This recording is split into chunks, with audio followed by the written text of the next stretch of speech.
नमस्कार, गोड्डा झार न्यूज में आप सभी का स्वागत है। आइए जानते हैं झारखंड की तमाम छोटी बड़ी मुख्य खबरों को। पर आपने अभी तक गोड्डा झार न्यूज चैनल को सब्सक्राइब नहीं किया है तो प्लीज चैनल को सब्सक्राइब कर बेल आइकन को प्रेस कर दे ताकि खबरों का अपडेट आपको मिलता रहे। साथ ही एक लाइक और प्यारा सा कमेंट जरूर करें। चलिए शुरू करते हैं आज की पहली महत्वपूर्ण खबरों से। आज 3 फरवरी बसंत पंचमी के दिन खुशनुमा रहेगा झारखंड का मौसम। जानिए अगले 5 दिनों का मौसम का हाल। आज 3 फरवरी को बसंत पंचमी है। विद्या की देवी मां सरस्वती की इस दिन आराधना होती है। झारखंड में आज मौसम खुशनुमा और बासंतिक रहने की संभावना है। राज्य के ज्यादातर जिलों में लोगों को न अधिक गर्मी का एहसास होगा और न ही ठंड का। मौसम केंद्र रांची के अनुसार आज 3 फरवरी को रांची और आसपास के इलाकों में तापमान 14 डिग्री सेल्सियस से 29 डिग्री सेल्सियस के बीच रहने की संभावना है। वहीं मौसम केंद्र रांची के अनुसार बीते 24 घंटे के दौरान न्यूनतम तापमान चतरा में 12.7 डिग्री रिकॉर्ड किया गया। वहीं राज्य का अधिकतम तापमान 34 डिग्री सेल्सियस सरायकेला खरसावां में रिकॉर्ड हुआ। मौसम केंद्र रांची के ताजा मौसम अपडेट के अनुसार 7 फरवरी तक न्यूनतम तापमान में कोई बड़े बदलाव होने की संभावना नहीं है। इस दौरान राज्य के लोगों को ठंड से राहत मिलती रहेगी।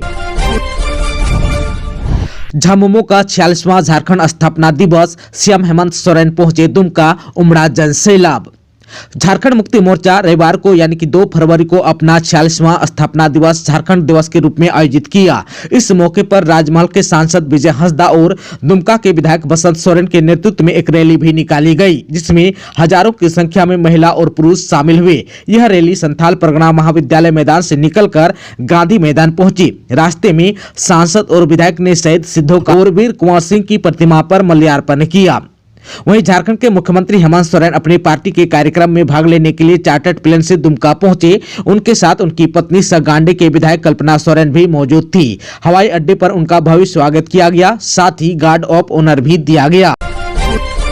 झामुमो का 46वें स्थापना दिवस समारोह, सीएम हेमंत सोरेन ने झंडा फहराकर कार्यक्रम की शुरुआत की। झारखंड के उप राजधानी दुमका में झामुमो अपना स्थापना दिवस मनाया। इसको लेकर झामुमो का पूरा कुनबा दुमका में मौजूद था।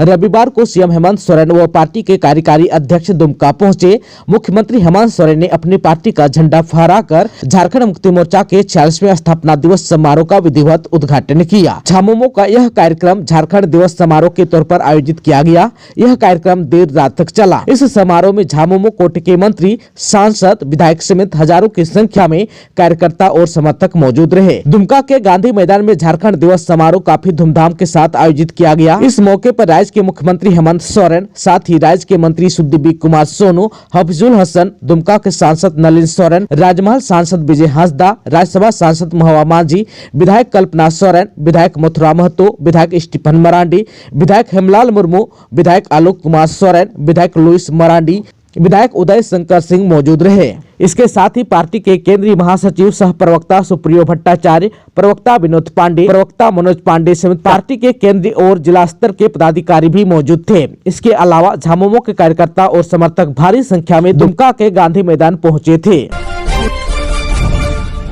झारखंड मुक्ति मोर्चा की रैली में संथाल परगना के सभी 6 जिले दुमका, देवघर, जामताड़ा, पाकुड़, साहिबगंज और गोड्डा से पार्टी कार्यकर्ता और आम जनता काफी संख्या में पहुंचे थे। लोगों की भारी भीड़ को देखते हुए प्रशासन ने सुरक्षा के पुख्ता इंतजाम भी किए थे। दुमका जिला पुलिस बल के अलावा दूसरे जिलों से भी सुरक्षा कर्मियों को मंगाया गया था। कांस्टेबल, एसआई, इंस्पेक्टर से लेकर डीएसपी स्तर तक 400 से अधिक पुलिसकर्मी सिर्फ गांधी मैदान में ड्यूटी पर तैनात थे। झारखंड के मुख्यमंत्री हेमंत सोरेन ने रविवार को यानी कि 2 जनवरी 2025 को पश्चिमी सिंहभूम को 412 करोड़ रुपए से अधिक की 246 योजनाओं की सौगात दी। वह ब्रिटिश हुकूमत के खिलाफ 1837 में हुए विद्रोह के महानायकों की याद में टोंटो प्रखंड के रंगेसिया में आयोजित शहीद दिवस समारोह में शामिल हुए। अमरवीर शहीदों को नमन किया और उन्हें श्रद्धांजलि दी। उन्होंने विभिन्न कल्याणकारी योजनाओं के 54,946 लाभार्थियों के बीच 362 करोड़ 80 लाख 99 हजार रुपए की परिसंपत्तियों का वितरण भी किया। वहीं उन्होंने 135 लोगों को नियुक्ति पत्र भी दिए। वहीं मुख्यमंत्री ने 315 करोड़ 27,70,359 रुपए की 178 योजनाओं का शिलान्यास एवं 96 करोड़ 97,26,600 रुपए की 68 महत्वाकांक्षी योजनाओं का उद्घाटन किया। इसके साथ विभिन्न कल्याणकारी योजनाओं के 54,946 लाभार्थियों के बीच परिसंपत्ति भी बांटी। इसमें JSLPS के तहत 6,999 दीदियों को 87.78 करोड़ रुपए की कैश क्रेडिट लिमिट और 6,963 दीदियों को 85.86 करोड़ रुपए का बैंक लिंकेज दिया गया।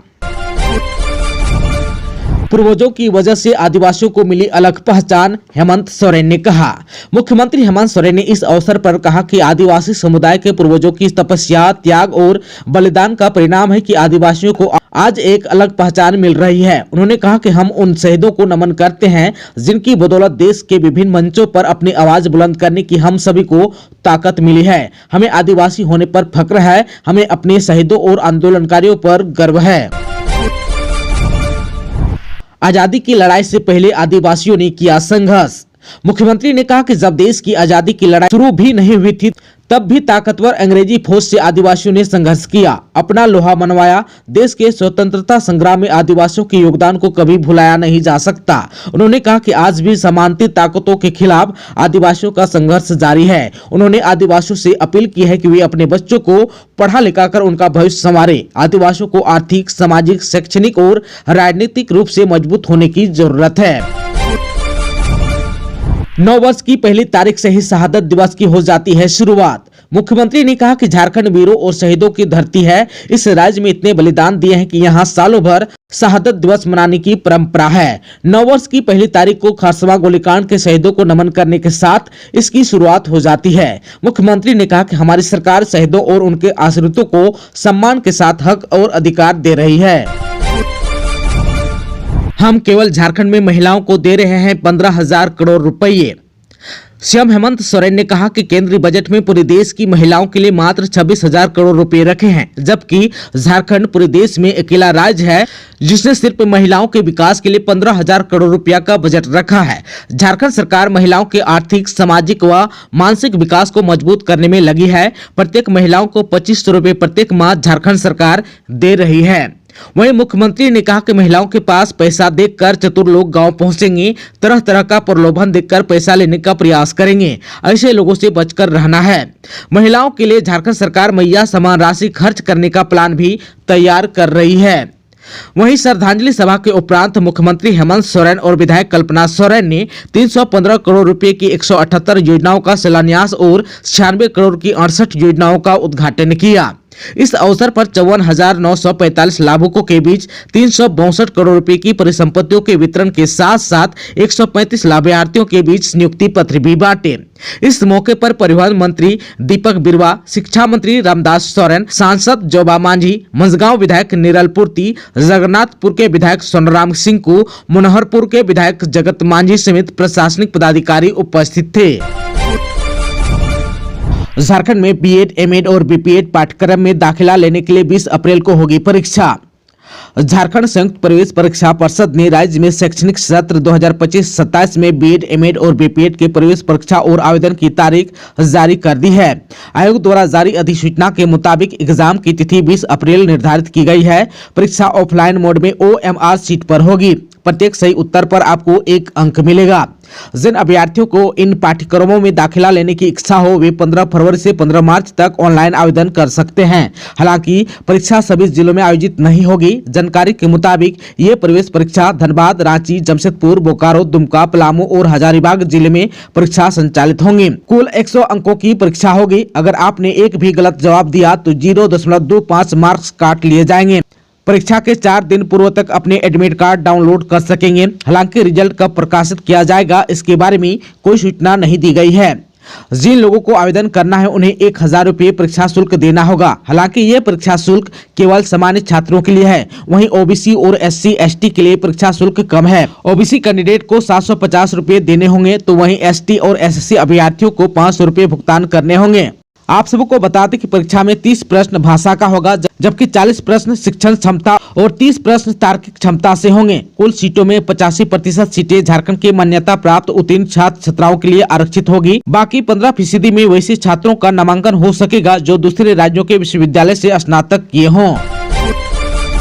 कंस्ट्रक्शन कंपनी के साथ बैठक करेगी पुलिस, सुरक्षा को लेकर बनाएगी रणनीति। पुलिस पलामू, गढ़वा और लातेहार में कंस्ट्रक्शन कंपनियों के साथ बैठक कर सुरक्षा की रणनीति तैयार करेगी। इस संबंध में एसपी और थानेदार को निर्देश जारी कर दिए गए हैं। थानेदार सभी कंस्ट्रक्शन साइट की खुद निगरानी करेंगे और अपने अधिकारियों के साथ समन्वय स्थापित करेंगे। पिछले कुछ दिनों में पलामू, गढ़वा और लातेहार में कई कंस्ट्रक्शन साइट पर गोलीबारी की घटना हुई है। इसके बाद पुलिस ने सुरक्षा को लेकर कई बिंदुओं पर काम करना शुरू कर दिया है। इसी कड़ी में सभी थाना प्रभारियों को क्षेत्र में चल रहे बड़े प्रोजेक्ट को लेकर कंपनियों के साथ बैठक करने को कहा गया है। बैठक में कंस्ट्रक्शन कंपनियों से यह भी अपील की जा रही है कि अगर उन्हें धमकी भरे कॉल आते हैं तो वे तुरंत पुलिस के साथ जानकारी साझा करें। धनबाद में इनोवा कार और बाइक की टक्कर, युवती की हुई मौत, घायल युवक जलान अस्पताल में भर्ती, परिवार ने की मुआवजे की मांग। धनबाद के 8 लेन रोड पर एक दर्दनाक सड़क दुर्घटना में एक युवती की मौत हो गई। सरायढेला थाना क्षेत्र में लेबन चिल्ली के पास इनोवा कार और बाइक की टक्कर में बाइक सवार पूनम कुमारी की मौके पर ही मौत हो गई, जबकि साथी प्रेम रजक गंभीर रूप से घायल हो गए। घटना उस समय हुई जब दोनों सुगिया डी क्रामिक नगर से जमीन देखने जा रहे थे। दुर्घटना के बाद कार चालक मौके से फरार हो गया, लेकिन पुलिस ने तोपचांची के पास से कार को जब्त कर लिया। घायल प्रेम रजक का जलान अस्पताल में इलाज चल रहा है।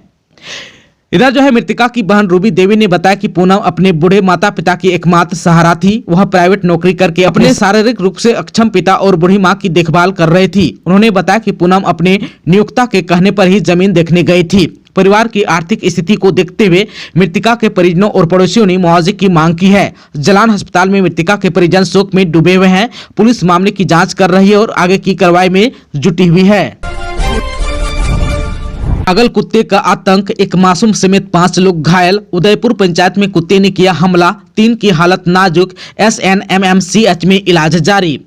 धनबाद के राजगंज स्थित उदयपुर पंचायत में एक पागल कुत्ते ने दहशत का माहौल बना दिया। कुत्ते ने एक मासूम बच्चे सहित 5 लोगों पर हमला कर उन्हें गंभीर रूप से घायल कर दिया। घटना में 3 लोगों की स्थिति गंभीर बताई जा रही है। सभी घायलों को बेहतर इलाज के लिए श्याम नंदन मुकुट मेमोरियल चिकित्सालय में भर्ती कराया गया, जहां डॉक्टरों की टीम उनका इलाज कर रही है। वहीं परिजनों के अनुसार बच्चा जब घर के बाहर खेल रहा था तभी कुत्ते ने अचानक हमला कर उसके चेहरे को बुरी तरह नोच डाला। स्थानीय लोगों का कहना है कि यह कुत्ता इससे पहले भी कई लोगों पर हमला कर चुका है। आक्रामक कुत्ते की वजह से क्षेत्र में दहशत का माहौल है। ग्रामीणों ने प्रशासन से मांग की है कि जल्द से जल्द इस कुत्ते को पकड़ा जाए ताकि और लोग इसका शिकार न बने। प्रशासन से कुत्ते को पकड़ने की मांग की गई है।